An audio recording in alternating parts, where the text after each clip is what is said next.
สบายดี FC ทุกคนพังลาวแล้วก็พังไทย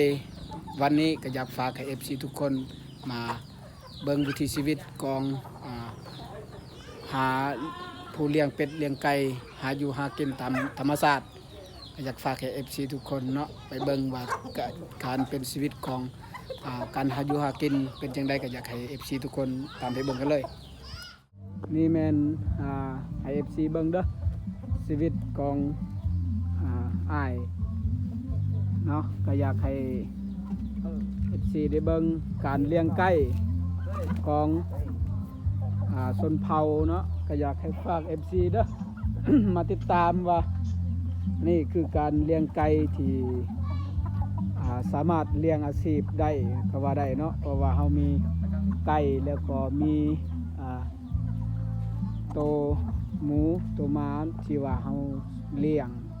เพื่อเลี้ยงอาชีพของเฮาเนาะอันนี้ก็แม่นไก่ของชนเผ่าเฮาเด้อที่หมู่บ้าน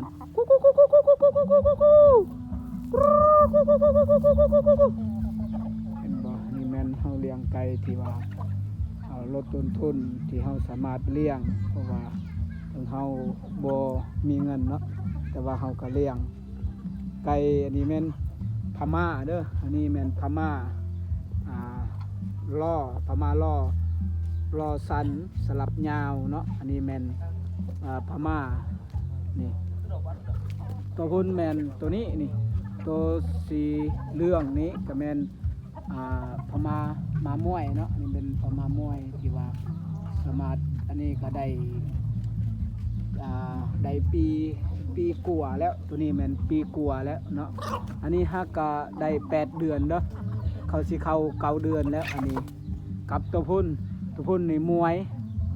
พม่ามวยเด้อตัวนี้แม่นพม่ามวยตัวนี้ที่ว่าสามารถอันนั้นแม่นถอดถอยอันนั้นแม่นถอดถอยพม่าถอดถอยเนาะส่วนลายอันนี้ก็ตัวนี้ก็แม่นพม่ามวยคือกันเด้อที่ว่าสามารถเตะได้อันนี้แม่นล่อสันสลับยาวตัวนี้แม่นล่อสันสลับยาวเพื่อให้ FC ได้เบิ่งเด้อได้ชมว่าการอ้ายชนเผ่าเฮาชนเผ่ากระโดก็มีแต่เลี้ยงไก่เลยเนาะเลี้ยงไก่นี่แหละเป็นอาชีพให้เบิ่งหมู่บ้านเด้อหลังจากนี้เห็นบ่นี่อันนี้แม่นไก่ตัวนี้ก็มวยเด้อตัวนี้มวยนี่พม่าคือพม่ามวยคือกันอันนี้ก็แม่นมวยสอดของพม่าคือกันเนาะอันนี้บ่เลี้ยงไก่นี่แหละอาชีพของเฮา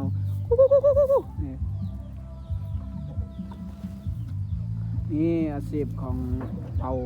ชนเผ่าเฮาก็มีแต่เลี้ยงไก่ที่ว่าเอาเป็นเลี้ยงอาชีพหรือเลี้ยงที่ว่าสามารถเลี้ยงได้เนาะ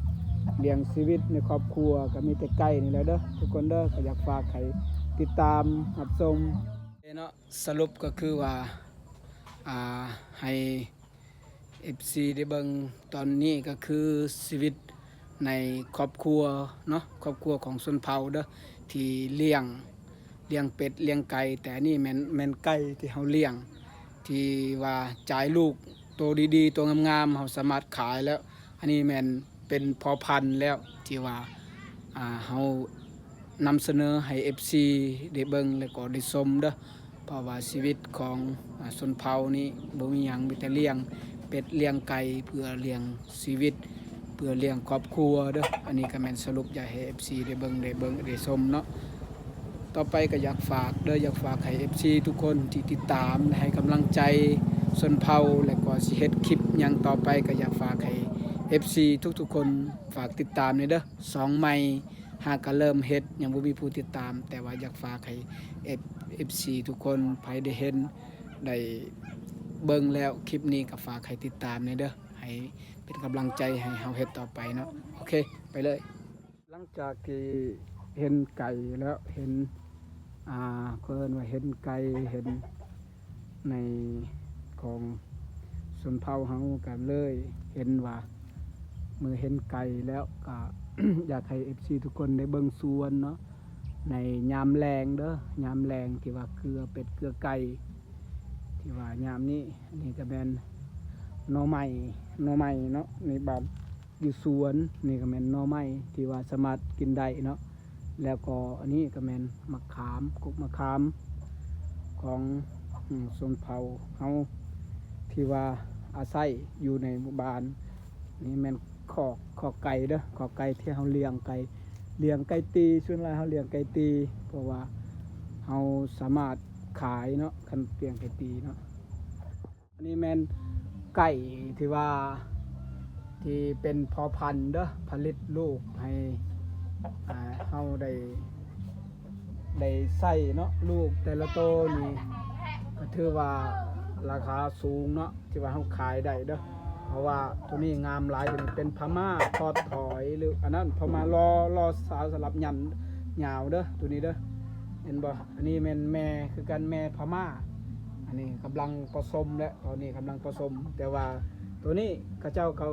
จองแล้วเขาสิเลี้ยงแล้วเขาเลี้ยงไปตีแล้วแต่ว่าเฮายังให้มันเป็นพอพันธุ์อยู่เพราะว่าเฮาจะได้ลูก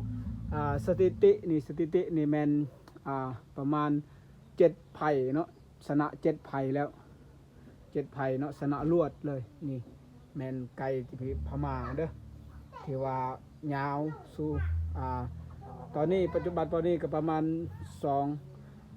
3 โลเลยเด้อประมาณ3 โลแล้วอันนี้แม่นพม่าที่ว่าเตะคมหลายเนาะเบิ่งน้ำเป็นตัวเหยี่ยเด้อเหยี่ยเห็นบ่นี่งามหลายหากก็คนหากก็สุดเนาะเริ่มสุดแล้วคนเห็นบ่นี่โอเคเนาะอยากให้ FC ได้เบิ่งและติดตามเบิ่งว่าการเลี้ยงไก่ของอายเผาของอายชนเผ่าเด้อของชนเผ่ากันประมาณนี้เลยเนาะอันนี้แม่นหมาเด้อมาได้ลูกเลยนี่แม่นมาได้ลูกหากก็ได้นี่เห็นบ่นี่มันหากคลอดลูกมันก็ได้6 โตเด้อ6 โตนี่งามหลายนี่แหละชีวิตของชนเผ่าก็เลี้ยงหมาเลี้ยงเป็ดเลี้ยงไก่สำหรับเพื่อ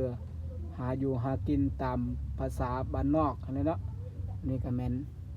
ตัวหมาเด้อนี่มันตัวหมาแดงนี่เป็นบ่งามหลายนี่นั่นมันลูกของมันนะลูกของมันเนาะเห็นบ่งามหลายนี่ลูกของมันน่ารักจังลูกหมาเด้อหากคอดนี่เห็นบ่นี่งามเลยทุกคนเห็นบ่นี่สุดยอดเลยได้5 โตเด้อได้5 โตโอ้